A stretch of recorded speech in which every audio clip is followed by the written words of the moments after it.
matagumpay na idinaos ang ika-31 National Crime Prevention Week na may temang pinalakas na pamahalaang lokal para sa ligtas na pamayanan, pagpapatibay ng mga programa sa pag-iwas ng krimen sa ilalim ng Community and Service-Oriented Policing System na ginanap sa Gamu Community Center, Barangay District 1, Gamu Isabela noong 3 araw ng Setyembre taong kasalukuyan.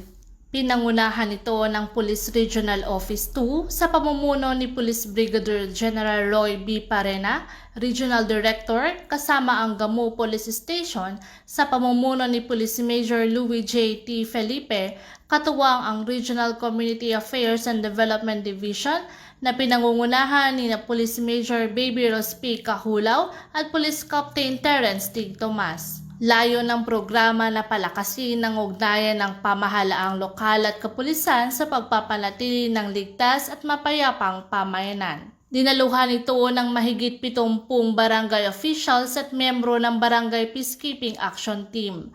Sa kanyang mensahe, binigyang diin ni Police Major Felipe ang kahalagahan ng pagtutulungan ng komunidad at kapulisan upang labanan ng kriminalidad at isulong ang kaayusan. Ibinahagi naman ni Police Major Kahulaw ang mahahalagang batas na nagproprotekta sa mga kababaihan at kabataan. Sa pamamagitan ng ganitong aktibidad, pinatitibay ng PNP ang kanilang suporta sa mga programang pangkapayapaan at pangkatarungan.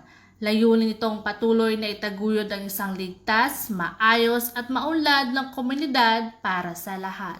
Mula dito sa Lambak ng Cagayan, ako ang iyong PNN correspondent, Patrolwoman Janet Balad, alagad ng batas, tagataguyod ng Balitang Pulis.